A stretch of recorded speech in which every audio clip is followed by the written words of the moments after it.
Good evening, Crime Talk aficionados. My name is Scott Reich. This is Crime Talk.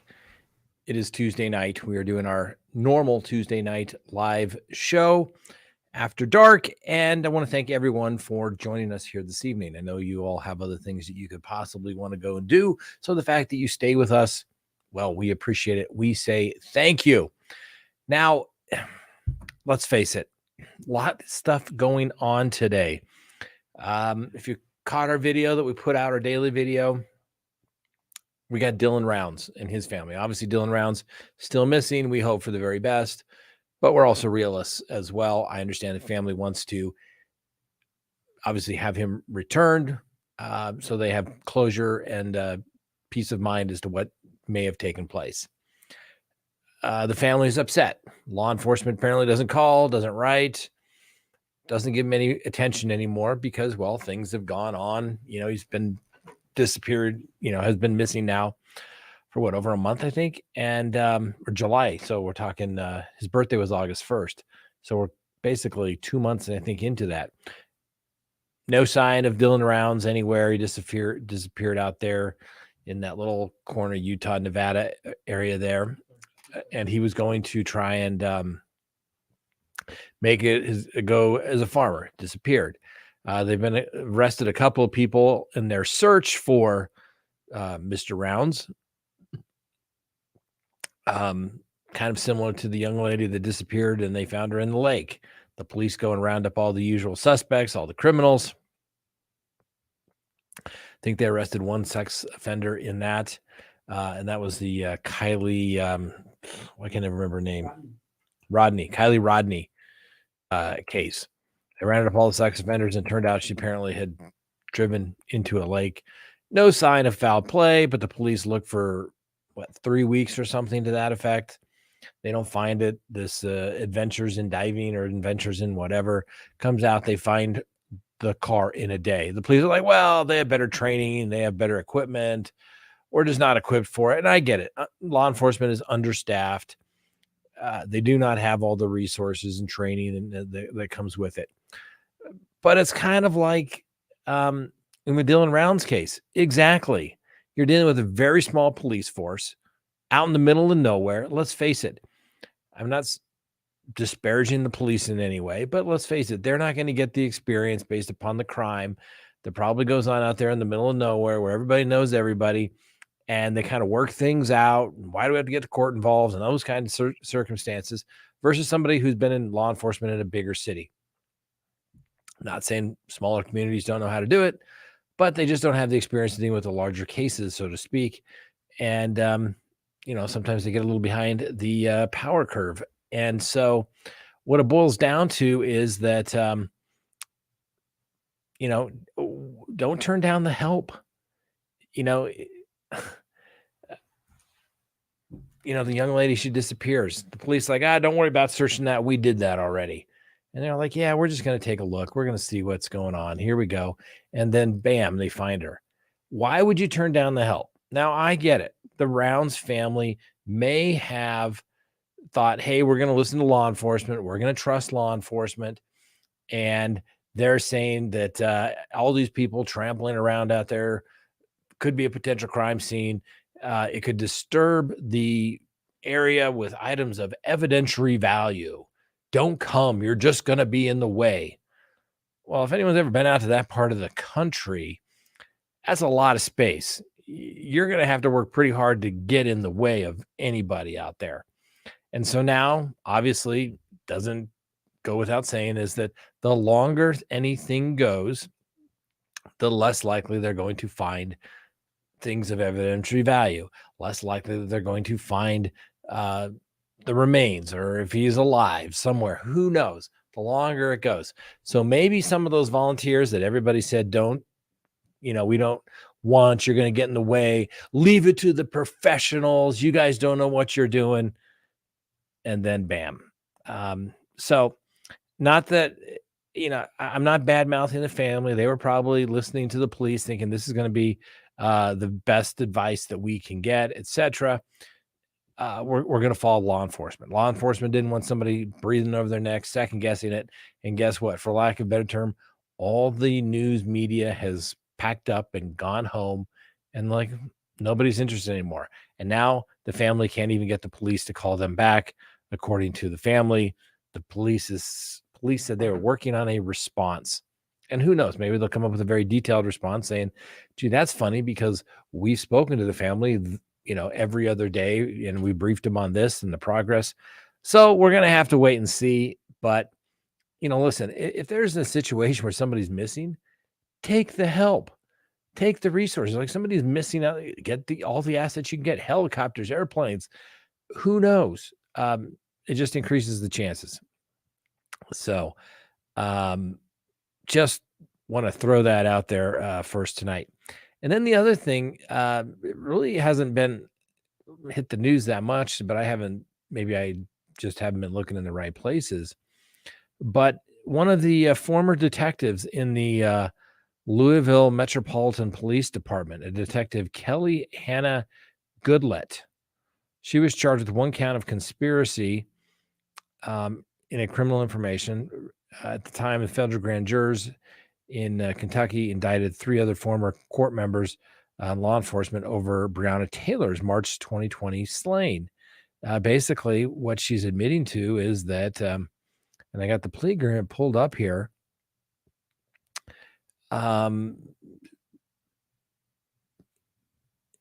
Involuntary manslaughter, which is under the cross-reference, committed under the color of law, obstruction of justice, minor participant. So she comes out as a level 24 on the federal sentencing guidelines.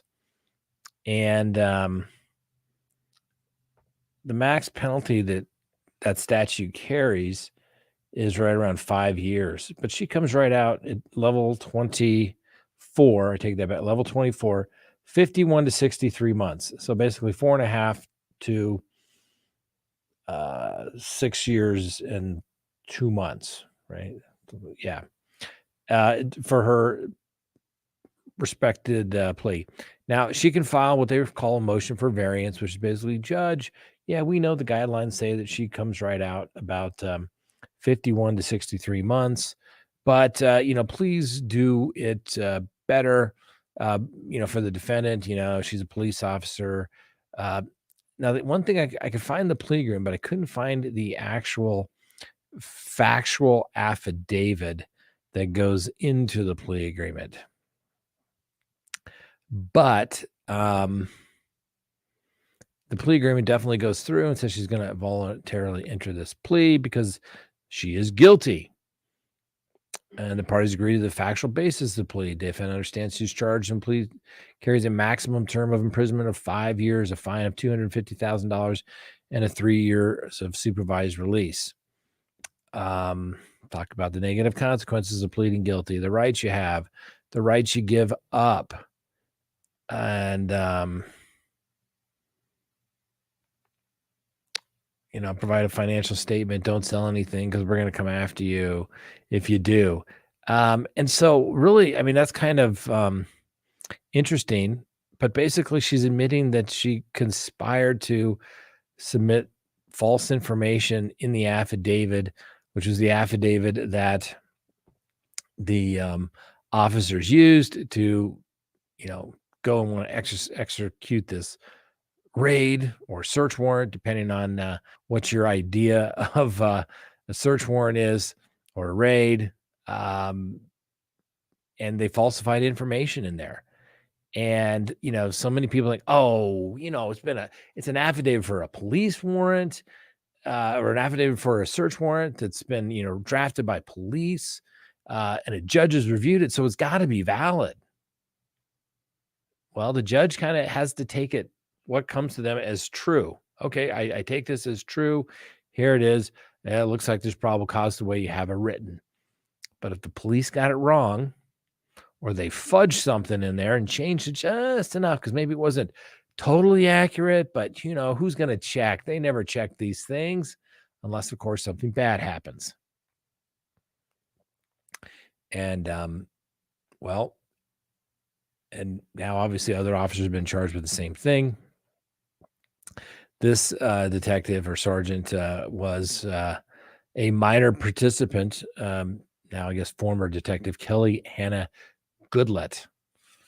Conspiracy, criminal information, whereas the others were indicted for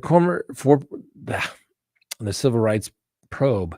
Goodlett, as part of her plea deal, will waive any formal indictment process, which is normal. They agree not to file any additional charges to the underlying indictment, and argued in a court filing a 2-level reduction because she pled guilty and demonstrated responsibility, which also means she probably came in and gave a proffer as to what she knows, which means she probably is going to testify against the other fellow officers in an effort to stay out of custody. So I think that's always interesting. And like I said, we like the police. We love good police. We love police to do a very good job. But when you have police that take these shortcuts and they, and I hate to say it, I think every incident where I've ever had where there's been an issue in regards to a search warrant, an affidavit for an arrest warrant, anything along those lines, it's usually the vice and narcotics guys. And that's really what it was, these guys, there was the drug cops. Just saying, but they seem to always push things just a little farther. They get that mindset in, well, we just know these guys are guilty. Let's get them off the street. No one's going to care. We're cops. These guys are scumbags, and nobody cares. But then, Breonna Taylor gets killed in this raid shootout. And it's just a big, big mess. And hey, Frank, it looks like our delivery has arrived. Actually, you want to talk to? Anyway, sorry about that. Our food is on its way. Frank's on his way out. But anyway, it just seems like it's always normally kind of the situation where it's the vice and narcotics officers that are the ones that are doing it. And, it's just the way it is. I mean, it's just normally that's what I've seen in my experience. These guys are scumbags. No one's going to care. What's a little fudge here, in the affidavit? Well, it is when somebody starts really questioning it. And obviously a case that's now 2+ years old, got a lot of scrutiny. When people start scrutinizing stuff, things aren't always the way they think they are. And so you have to be very, very careful. So, and not that I'm, what's the word I'm looking for? What's the word I'm looking for? I'm very skeptical of the police, so to speak, or basically anything anybody writes from the government. You have to be very skeptical of. And, just try to, what's the word I'm looking for? Trust but verify. I think are the words of Ronald Reagan. Trust but verify, because you just have to. That's just the way it is in any sort of criminal investigation, whether it's prosecution or defense. Prosecutors shouldn't trust everything that comes out of the prosecutor's mouth, because I've seen young prosecutors. Hey, Frank, they tried calling. I've seen young prosecutors that they get very jaded, where they've been burned. And I've had officers like, I cannot believe, how dare you try to besmirch this good character of this officer? And I'm like, I'm just telling you, this is the way I think it's going to come out. And I've had judges say, as this officer, I wouldn't trust him as far as I can throw him. And others are like, pure as the driven snow, right? But if you're going to, make that, you better make sure it's a silver bullet and make sure that you get it right. And it's always interesting when the first time a young prosecutor gets burned or comes to the realization that, oh my God, there may be some bad police officers. There may be some officers that push the limits. There may be some officers that take shortcuts. They literally look like somebody just ran over their dog. That's really just the way it is. And it comes, nothing but a good seasoned prosecutor. It's kind of like, yeah, I know my cop's got some troubles and he's had issues and blah, blah, blah. But it's getting better, because I can tell you, if an officer had some sort of disciplinary proceeding, you would get a little asterisk next to their name, a little star, a little asterisk saying, this officer may have disciplinary that affects his truthfulness of it. And so you're like, okay, well, they're telling us that. And then you go and subpoena the records and you tell the police department to bring the records over, and goes directly to his credibility. If he's done something untruthful, lied on a police report, that's always relevant. And then you subpoena it, and then the Police Protective Association comes in and they file the motion to quash, saying, how dare you? This is private information. It's never meant to be public. And well, it's like, Judge, I'm not going on they're just going on a fishing expedition. I'm like, Judge, I'm not going on a fishing expedition. I got the little asterisk right here. Yes, do I know what's in it? No, I don't, but it has something to do with his character for truthfulness, hence the reason the prosecution had to disclose it. He's on the bad boy list. And the judge is like, well, if you can't say exactly what it is, then you're not entitled to it there, Mr. Reich. I'm like, Judge, it has to go directly with his character. How would it not be relevant? Well, you wouldn't be able to get it any other way. I'm like, but they told me to come get it, Judge. And then, of course, the judge, agrees with the Police Protective Association. And like I said, hey, bad cops, defense attorneys are out there, the ones trying to call the bad cops out. You just got to get somebody that's willing to listen.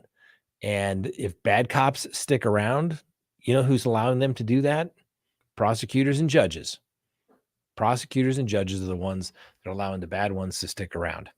So anyway, and then speaking of some justice, so to speak, if that's what you want to call it, Paul Pelosi pled guilty to his DUI. He had that little DUI trouble back in May where, he pulled out in front of traffic and a Jeep hit him, but he did not give the right away. And of course, the officers arrived on the scene and they observed a certain amount of indicia of intoxication, bloodshot, watery eyes, slurred speech, an odor of an unknown alcoholic beverage. And, he tried to pass the Police Protective Association, I'm a donor card to the police in lieu of his license, because that happens all the time. I asked for my license. Let me give you my Police Protective Association card. Oh, and by the way, I happen to mention my name is Pelosi. But now that the case is done, we should be able to get the body cam videos, which I can't wait to see, because my guess is he's going to say, excuse me, but don't you know who I am? I'm kind of a big deal around here, right? He's Paul Pelosi. And so I can't wait for that. So anyway, he didn't bother to show up to court. Probably too busy doing some trading, I guess. And, some good tips, I guess, coming in. He's very, very good stock trader. It's almost like he is a visionary. He knows when things may be happening. So he's probably too busy to go to court. His attorney showed up on his behalf, entered a plea of guilty to DUI, credit time served for his night in jail, and had to pay a $150 fine, have to have an interlock device, and, some standard drunken driving classes. Don't drink and drive. It's not illegal to drink. It's only illegal to drive drunk. You probably don't have a drinking problem. You have a driving problem. Those kind of classes, right? So he got off pretty easy on that. And as always, we have the Alex Murdaugh case. And why do we have the Alex Murdaugh case? I think this is so interesting. You got all these people trying to, I don't think the prosecution has to do much to taint the jury pool against Alex Murdaugh. Everybody knows about that case down there from talking to people. And it's the talk of the town. I don't think anybody's going to come around. I think they're all going to say, wow, it's very odd that this reputable man who, was involved in some serious litigation, everything was going to come about regarding his financial dealings. That coincidentally, his wife and son were murdered. And then allegedly it's him. And of course, all this other stuff about stealing money comes about. But his attorney kind of went after him today. It's like the prosecution won't give him the discovery until and if he signs a protective order. And then the judge approves it. Protective order is a fancy word for an order saying, don't disseminate this to anybody who's not involved in the case, i.e., the press, i.e., anybody else not working on the case. Very simple. Defense attorney's like, why don't you need a protective order? Prosecutor's been leaking all this stuff anyway. I've interviewed the family that's heard the audio or video recordings, and it's not exactly what it purports to be. And this is why, ladies and gentlemen, what's the word I'm looking for? I get it. Not every shred of evidence needs to be put out to the public prior to a case going to trial. I get that. But like they do in the Lori Vallow Chad DeBell case, they've sealed so much. It really makes you start to wonder what the heck is going on, right? And then, they're all secretive about it. And then Lori Hellis files her motion and the judge dismisses her. Oh, you're not an intervener. You're just a mere member of the public. Like, okay. I don't know if anybody saw Lori Hellis's email, Twitter thing mentioned that she said had all their law books and research and everything laid out. It's like, all right, Judge Boyce, let's dance. Love it. I love it. That's the attitude I like. Oh, really? Oh, really? You want to play games, Judge Boyce? Let's do it. I've got more games than Milton freaking Bradley. Let's go. Let's play your silly little games. And so he'll be responding to her motions when he's probably working on a death penalty case because they want to be private and secret. Like, really? And that's the same thing down there with Murdoch. Let us see it. We found out today that the government is out there showing videos of what they believe to be the moments before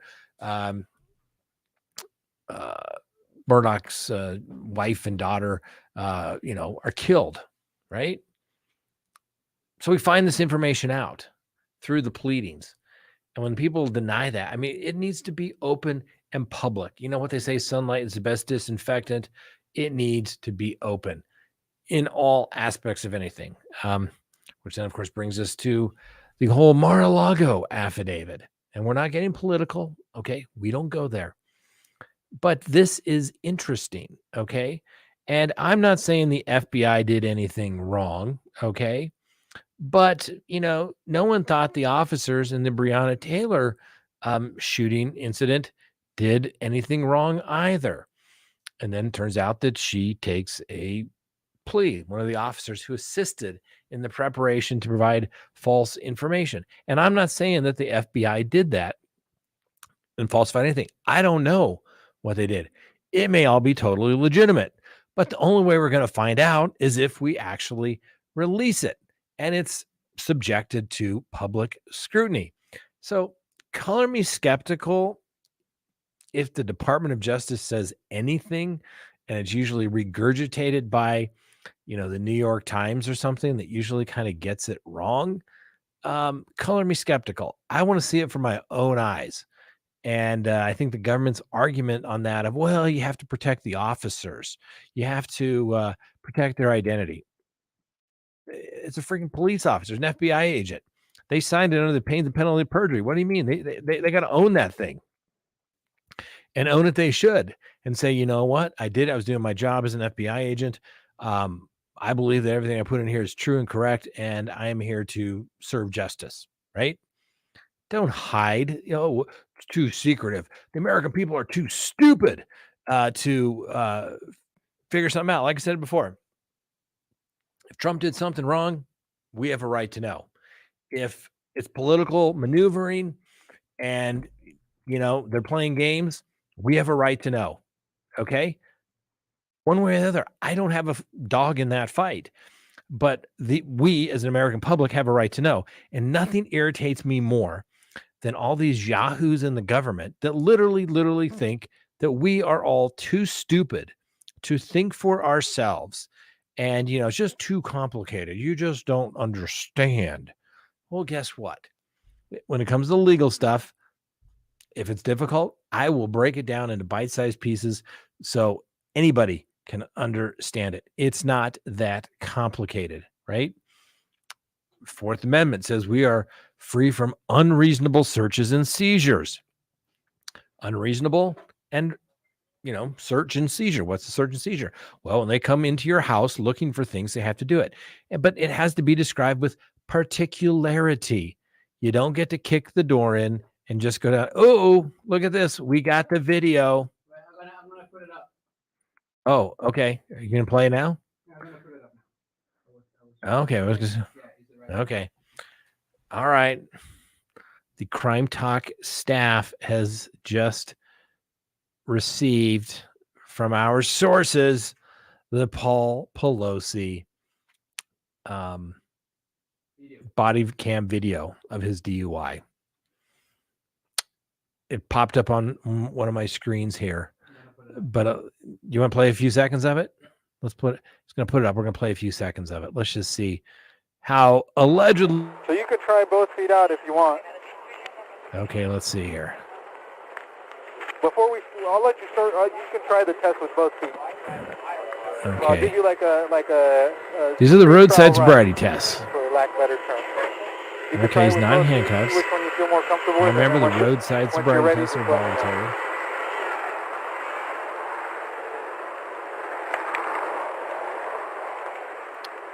Are you sure you can complete the little test? uneasy there. Because I really don't want you to fall over and hurt one-legged yourself. stand. That's the last thing Right, but that defeats the whole purpose of the test, grabbing onto a patrol car. Oh, you can't do the one-legged stand holding on to the patrol car.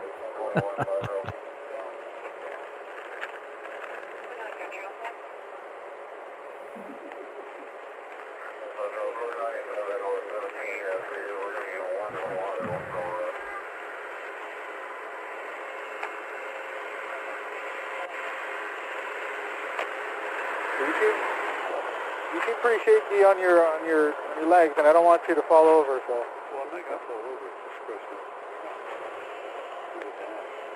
Right.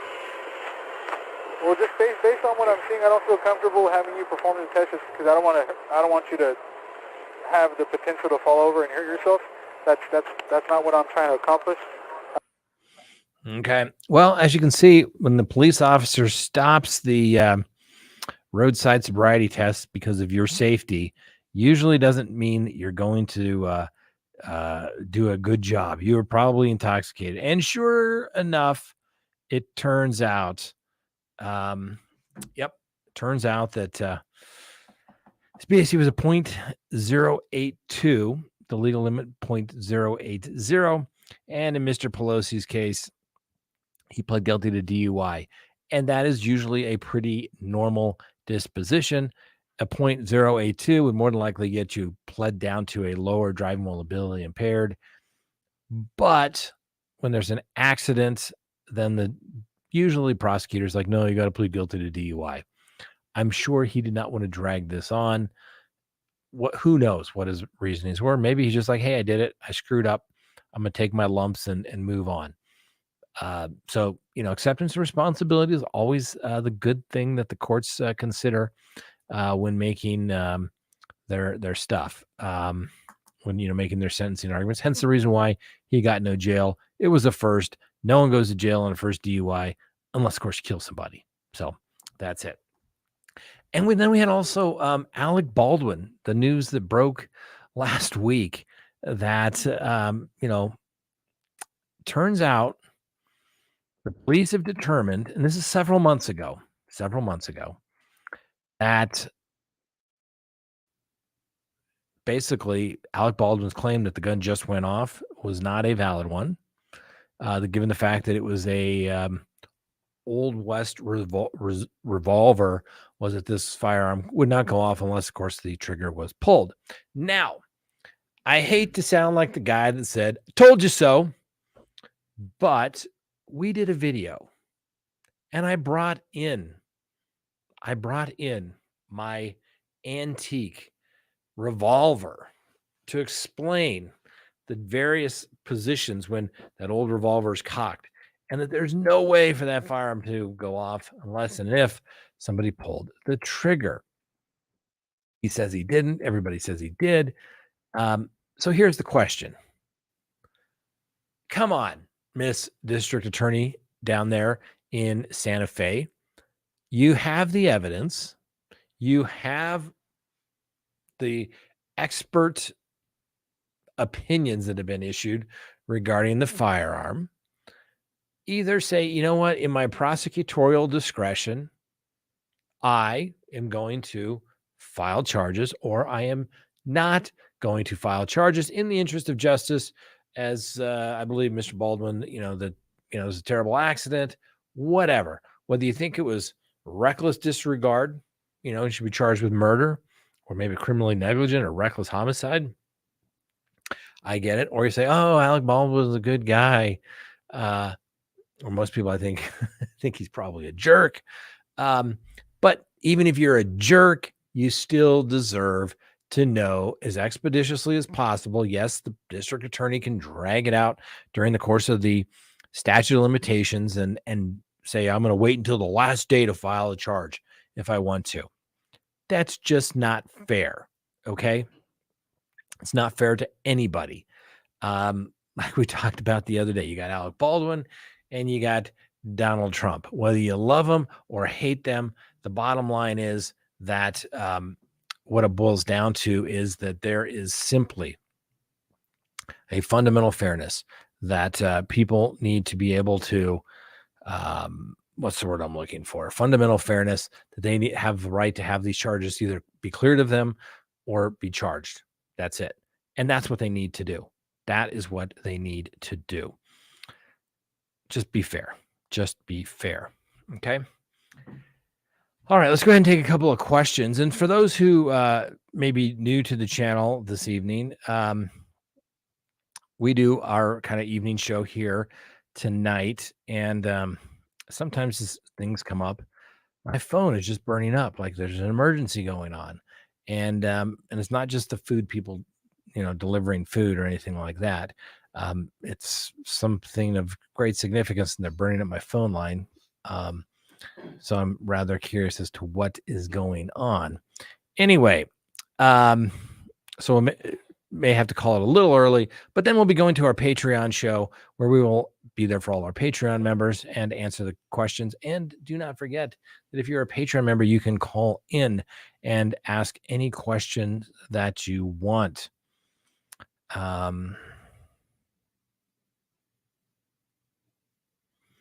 Let's see. Let's take a look at these questions. Always such good stuff.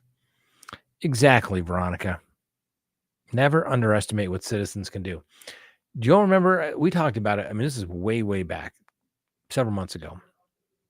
Do you remember the case? It was the movie. It was on Netflix. It was a documentary called "Don't F with Cats," and basically, some guy he abused a cat, like on TV. And next thing you know, everyone went after this guy. They tried to find him. All these internet people going back and forth. They find out who this guy is, and it turns out this guy is like a mass murderer. He murders people, serial killer, right?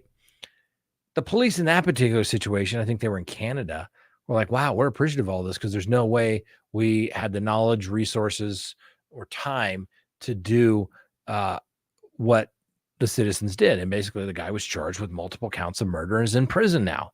So yeah, I agree. Never, ever, ever underestimate what anybody can do. And I'm telling you, there are so many people out there with so much expertise that you just simply would not know unless you were kind of an expert in a particular area, and who knows what area is going to come up, right? Question here on our super chat. Now, remember, we don't ask for super chats, but I try to answer all the super chats, do my best, and we'll ask them, do you use breathalyzer test units in the United States? Yes, we do. They're not the portable ones. Portable ones are used to establish probable cause, but then they got to go back and take the Intoxilizer 5000 test when they get to the police station and do the appropriate 20-minute protocol, make sure there's no belching, burping, which would regurgitate that alcohol coming back out of the lungs, all that kind of good stuff. And then that gives you the results. And if it's a blood result, they can also do blood in most jurisdictions. And you can have usually the blood retested. The machine, the intoxilizer, does like 2 tests. And I don't know. It's just, yeah. Let's see here. Let's go back here. So yes, that was the question. Maybe let's see here. Looking forward to Patreon tonight. Yes, Crime Curious. I agree. Should be good. Should be good. Thank you, thank you, thank you. Always look forward to Crime Curious. How many levels are there? Well, you got the big time levels where, hey, you know what? You want to pay me a ton of money? We will hang out together. We will be best friends. And then we got the lower levels, but really you get treated the same way with, you're the $5 or the $500. I think we've had one person become a $500 member, but that was really because they just wanted legal advice and they wanted to buy an hour of my time, which is fine. I wasn't offended, I think, when they fell off, but they're like, I want to talk with you about my case. Like, okay.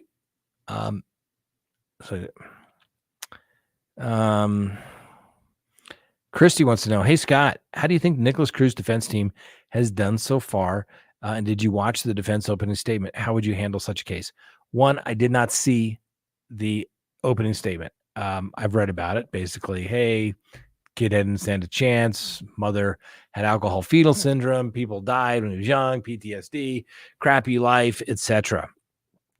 The attorney's doing their job. That's really what you have to do.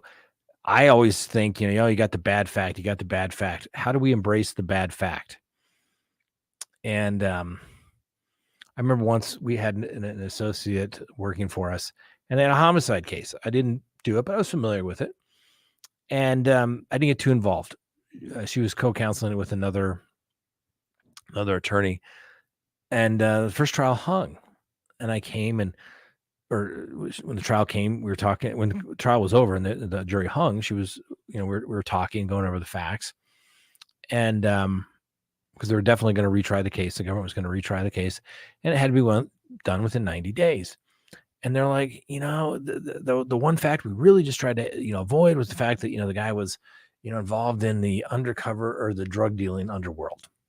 He was involved in drugs, and the whole kind of thing was he may be a drug dealer, but he ain't a killer. I'm like, well, if that's your theory, then don't run from it. Embrace it. Jurors can tell if you are trying to hoodwink them. Okay. And they went back, did the trial again. Basically, the theory of the case was client may be a drug dealer, not a good guy in some areas, but he is no murderer. And they walked him on murder. So I'm a firm believer you have to embrace the bad facts that you are dealt. How do you turn those bad facts into a positive for you? Usually you can. Every now and then there's a couple of cases you're like, wow, that's just a really bad fact. And I haven't been able to figure out how to do that. But so the defense in the Nicholas Cruz case is doing their job. They're doing what they have to do. They're embracing it. I think they made a good tactical decision by not having the jury have to come in and, plead guilty. He pled guilty. A plea of guilty is the first step towards rehabilitation, right?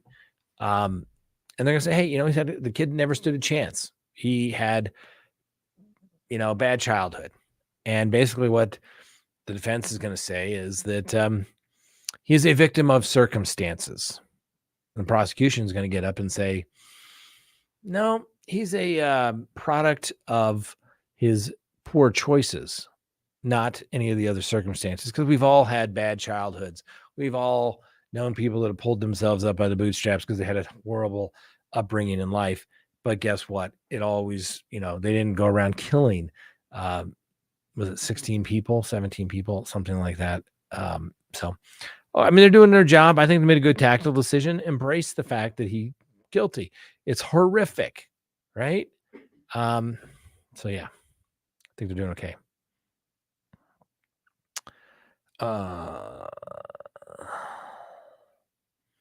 Okay, Sarah Joy wants to know this. It's not really hitting mainstream media, but the 2 officers declined the plea deal to serve in federal prison from the Chauvin Floyd Manor trial. Starts in October for Tao and Koenig. Yeah. I think I hope they televise that one, but somehow I think they're not going to televise this one because now the courts are open, whereas before COVID restrictions and everything like that. It should. Question, Scott, what other agencies who can help with the Rounds case? Well, normally you have a police department. I don't think there's really a police department because there's not a city. It's like a county with a little town. Probably doesn't have a police force, so they have the county sheriff. Well, there may be some sort of state police out there in Idaho. I'm not going to say I know for sure, but they could always ask for assistance. Usually there's kind of a state agency. We have here the Colorado Bureau of Investigation. Frankly, nothing fancy, nothing to get, we're the Colorado Bureau of Investigation, like the Federal Bureau of Investigation. Frankly, never been particularly impressed with them. And so, that's who you get. The feds usually aren't going to get involved. Maybe they'll say, hey, we'll give you what resources do you need? And if we're not too busy, we'll look into it. But the feds usually don't get involved unless there's something involving, maybe firearms, traveling across state lines, right? So, federal crimes, well, states, usually it's a state crime. Murder is usually a state crime. So the feds wouldn't necessarily get too involved. Maybe they offer assistance or whatever, but I think they did early on. But why?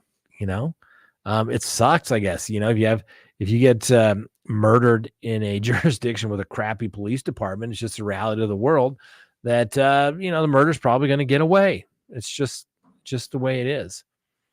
So I don't think anybody can help. The police department was at Box Elder, I think, is the county out there, can ask for help, and they're going to say, well, we can send you more people.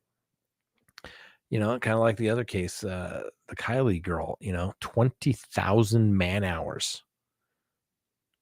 And I'm not throwing stones. And everyone say, well, those people have better sonar equipment. And they were just doing it. Okay.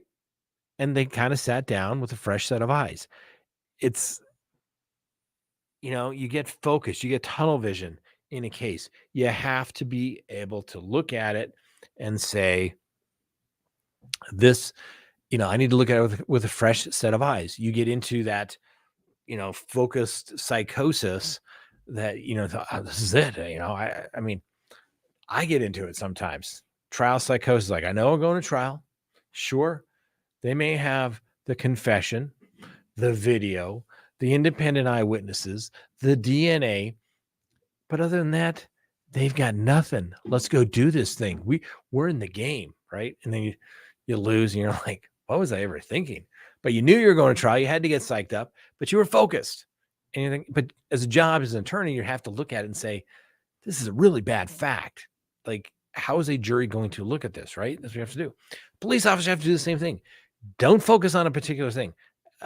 The Kylie young lady out there in California, they rounded up all the sex offenders. It was 135. They found most of them were in compliance except for like one guy that they arrested for some sort of violation. Their theory was she was obviously abducted, kidnapped, probably sexually assaulted. And if she is not, deceased by now, she's being held for some sort of sex trafficking thing. And I'm exaggerating just a little bit. You know what I'm saying? They were focusing on that there was some sort of foul play by somebody unbeknownst to everybody else, right? And it turns out it probably was just an accident. And she drove into the lake. But it shows you somebody comes in with a fresh set of eyes. Hey, we're not going to really assume that since you guys already looked here that you checked it all out, right? And the police were very gracious. They're like, "Wow, we appreciate you guys coming in." At least they didn't turn them away. So you can't do that. You're interfering with our stuff. So good for them.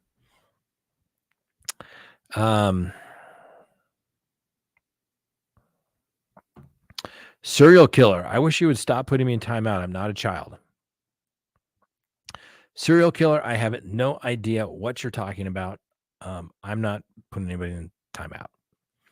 But if our mods are probably putting you in timeout because you're not, we are open to, people don't have to say, hey, I want, if you don't agree with Scott, you have to go away. No, absolutely not. Frankly, if you disagree with Scott, highlight it and we'll address it. Okay. We'll take you first, so to speak. If it was call in, we would take you first. Let's see here. Mhm. Mama Pink said the mods are all very patient. I agree. We have some of the hardest working mods. Jen Lowe, hardest working mod in show business, that's for sure. Have you ever been threatened because of whom you have defended? Yes, I have. Yes, I have. I've been threatened by clients. The deal's going to get better. Really? Like, what am I supposed to do? Right? I mean, I'm doing everything I can. Really? Yeah, we've had, the calls. People are, I'm gonna kill you and your family because you're a terrible person. How dare you represent somebody? Usually, when it was back in the day before the internet, where people actually still read the newspaper and watched the evening news, we had a string of we did lots of child abuse resulting in death cases, and those hit the news, and you're like, okay, got the wackadoos are going to be calling, threatening us, saying, okay, never worried about it. Um, you know. Uh, Not worried about it. Let's just put it that way. And I heard somebody talking once where they were saying, "Oh, you're worried about threats or something." And the guy says, "You know what? I'm not worried about the guy that, doesn't sign his name to the threat. It's just a bunch of keyboard warriors. Like, be worried when the guy signs his name." Right? Heck, we've even had a couple of people. I had a guy once send me some weird, crazy stuff here to the office. And I was just like, okay, I guess I'll save this because what if something bad happens to me? But I think there were some mental health issues, but yeah, we get lots of people. Heck, we had one guy once that, and somebody has taken my Atlas Shrugged book. I'm not exactly sure where it went, but a theft has obviously taken place. And what it boils down to is that it's missing, and I need to get a new one. But I had a guy that would send me little notes on these little note cards saying, "You need to take down Ayn Rand. She's a capitalist pig, and how dare you, and yada, yada, yada." And there's just so much craziness in the world. I'm more worried about going to a restaurant these days. I think I have all but eliminated fast food restaurants just out of fear that somebody's going to get assaulted there. And I hope it's not me, right? My God, what is it with all of these food assaults, whether with food or about food? Like, you have got to be kidding me. Question, Scott. Oh, why does that one come back up? I thought I already answered that question. I think Nicholas Cruz defense is doing okay from what I know about it. I haven't sit and watched them the entire time, but it sounds like they're doing well. Yep. Alec Baldwin. Let's see here. A serial killer. I would be embarrassed to have an intellect device in my car. Everybody would see you having to blow in order to get the car to start. Not cute. Yeah, and as you're driving down the road as well, right? Because I think it randomly does it, saying, now you must do it. Okay, holy cow, $13.99 super sticker. Thank you for that. Appreciate that. And what about those cops in Arkansas? Man, can you believe those guys beating up the guy because he probably had some issues and he was whatever. They roughed him up. I had a friend that was an old retired police officer, so all the statute of limitations have run. But he basically was like, hey, you notice we had a lot less crime around here before? Well, yeah, of course so. Why wouldn't it? It's because, if somebody got disrespectful with the police, they would kind of pull them through the car door, rough them up a little bit, and they wouldn't do that again. And I'm not saying that that's a good thing. I'm just saying that's what happened. Pamela, still love the Trojan horse behind you, Scott. At least you can always see the legs. Yeah. I got a couple things back here. My horse back here. Oh, there we go. Isn't that just a cool statue? And I have the name of the sculptor who did this. And he's done some really big ones. Pretty famous guy. And received this as a gift from the lovely Miss Kristen years ago. But I think it kind of characterizes the whole defense attorney thing, the Trojan horse. You got to have all these people under here, all your defenses, your theories, and you can't let them see you coming, so to speak. Otherwise, things aren't going to work out well at all. So I got that. That's always a good one, right? I guess I didn't realize you couldn't see it in there. And then my other favorite one back here, obviously you got Lady Justice, but this one.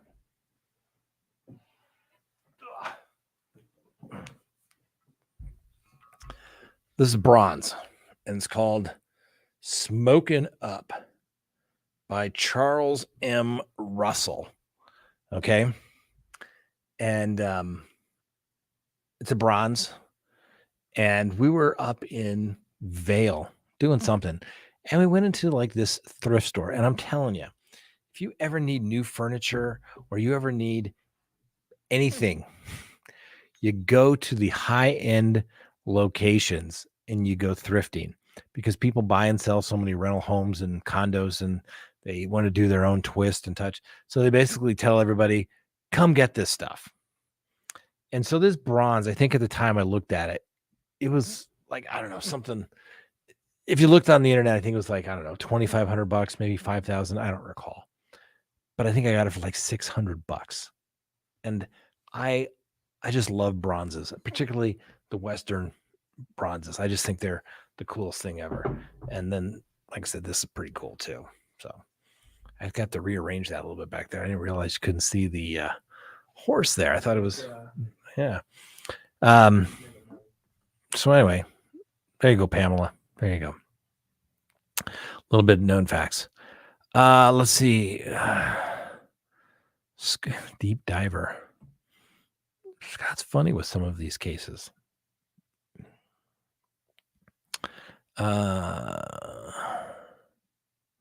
Scott, do you want the full unredacted version of the affidavit to be released? Sure, why not? Listen, normally in the course of an investigation, the police do not go in and execute search warrants unless they're getting close to doing something. Now, I've seen it. The FBI moves in mysterious ways. The federal government takes forever on all that kind of stuff. But at the end of the day, they usually do it near the back end of the investigation when they're basically done. And I'm of the mindset, like, listen, guys, and I've had to tell this to police over the years for clients. Listen, if you think my client did something and you got enough evidence to charge him, then go for it. But if not, leave my client alone. Okay? I say release it. Release it all. Okay, fine. You're going to have to maybe redact the names of the confidential human source. Okay. But, we've put up lots of affidavits over the years here on CrimeTalk. And once they're released, 99.9% of them aren't redacted in any way. It's going to give up our methods and techniques in law enforcement. Really? You think we don't know what the methods are? And, confidential human force, fine, redact the name. Guess what? I'm sure the people down in Mar-a-Lago probably already have a pretty good idea of who may have provided information. Usually disgruntled employee, disgruntled somebody who thinks they're going to get in trouble. And what's the best way to do it? Throw themselves under the bus. Who knows exactly?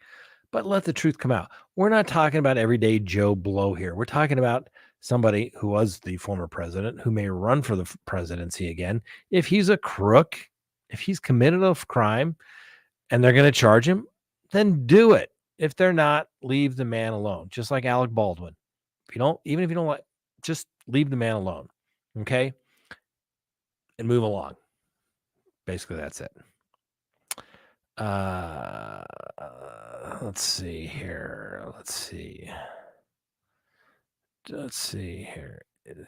Let's ask for a couple more questions, and then we'll be going to our Patreon show here. I agree. Rose Adventures with Purpose looked at a little bit of stuff that they did. They've actually done several of these cases where they've helped people find stuff. I think it's great.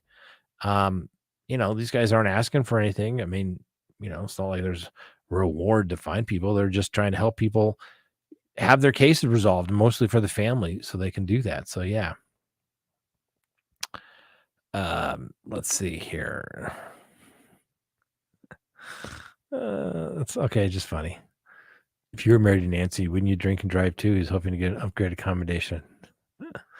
Well, I think he's worth a couple $100 million. I don't think he was worth that much. I think he did pretty well, but I don't think he was worth that much before his wife got elected. And I'm telling you, the guy's a stock picker. I mean, the guy can pick him, right? It's almost like it's weird, like he knows what's coming down. That's just funny, don't you think? I don't know. Do you think he'll be ever investigated? Of course not. Don't be silly. I mean, come on. Don't be silly. That's silly. Why are you guys being so silly tonight? Let's see. Yeah, P. Willie. Yeah, we talked about that. Pleads guilty to false information. Help cover up the crime of Breonna Taylor and unlawful deadly shooting. Yep, I know. We just talked about that. It's crazy. 1-800-Scott Reich. Son, we should have given a cop $500. He should have given a cop $500. No, he was too busy grabbing for his Police Protective Association card, right? Because when the cop, says, "Hey, can I see your driver's license and registration?" and you pull your wallet out, and you're like, "Oh, wow, would you look at that? I just happen to have a $100 bill there, officer. Wouldn't you think that maybe make this whole thing go away, huh?" Yeah, don't do that. It's bribery, attempt to influence a public official. Don't do that. But if you try to show, "Hey, look at my Police Protective Association card, I give to the state troopers, or I'm a member of the club," kind of deal, the California Highway Patrol, because we're like brothers now, right? A little professional courtesy here, huh? Mm-hmm. Hint, hint, wink, wink, nudge, nudge. Say no more. Say no more. Why don't we get you home safely there, Mr. Pelosi? No, the cops were professional, did their job. I love when they do that. We had a legislator a couple years ago that was driving drunk. And of course, did he say how he was driving drunk? I was wrong. You know what he said? "I'm in session. You can't arrest me. I'm in session. You can't arrest me." He got arrested. P. Willie, Alec Baldwin, textbook case of criminal reckless manslaughter. I called within days of deadly 100 preventable firearm death. Yep. P. Willie, I'm with you. Reckless, or at least negligent. Negligent, what would a reasonable person do? Yes. Reckless disregard for a known danger, and you did it anyway, right? Like driving 100 miles an hour down a street. But yeah, definitely charge them or not, but let's move it on. Usually when they drag investigations out, it means the less likely they're going to charge somebody. So the prosecutor should just come out, but it's probably election season down where they are. So they don't want to rush everything, and they're having their team look at it, and they'll wait for a slow news cycle weekend, nothing big after the primaries, after the election. We'll roll it out. Well, we just don't think that we're going to be able to charge Mr. Baldwin. That's what they're going to do. Okay. Calling me, maybe I'm just a little too cynical. I just don't think they're going to charge him. Why? Because he's Alec Baldwin. And, who wants to be the person to send Alec Baldwin to jail? I mean, there's a lot of people who would. He's not very well liked by lots of people. Almost Famous. What does Trump have to do with Baldwin shooting and killing someone? The Almost Famous, the way that came up was that we have a right to know, everyone has a right to know, if the guy that's going to run for president again did something wrong. He's going to get charged, charge him. It's the same thing I said with Alec Baldwin.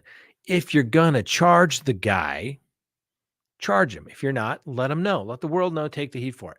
Same thing when it relates to the president. If you think he did something wrong, you think you got enough evidence to charge him, then charge him. If not, leave the man alone. I know, almost famous. What does Trump have to do with Baldwin? I can just hear the tone. What does Trump have to do with Baldwin and killing someone? Because I hate Alec Baldwin, but that's why we try not to talk politics, because I can see that in that thing that clearly he likes one person but not the other. And how dare you compare the same thing? No, it's similar, because we try to be intellectually honest here for both sides. Whether you like Alec Baldwin or hate him, love Trump or hate him, they still deserve to be treated the same, which is, if you got enough information to charge him with a crime, then do it. If you don't, then move along. Don't wait years. Don't have this black cloud hanging over somebody's head. Ooh, are we going to charge him or not? Ooh, I don't know. Oh, but he's under investigation. Oh, I don't know. People have a right to sleep at night. Okay. Charge him or move along.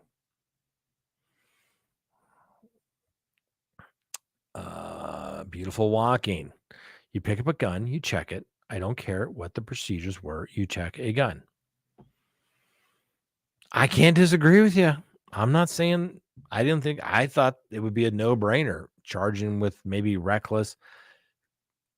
It's not like he said, I'm going to pull this trigger and knowingly shoot somebody. He's going to say, I didn't know a bullet was in there. Well, you didn't check it. You fired a gun, not without checking it. You just never know, right? So doesn't really matter whether you knew somebody put a gun in it. The mens rea isn't there for a second-degree murder, but it's there for definitely a reckless or extreme indifference, to say the least. Let's see here. Let's see if we got a couple questions, but all right. We're going to take end the show tonight, take a quick break, and then we'll jump over to our Patreon show. I want to thank everybody for joining us. Quickly scrolling here, see if there's any last-minute comments that just jump out at me. But hope you join us for Patreon. Remember, you can have a call in as well. And I got to call some people back here real quick. So we'll be there as soon as I get done.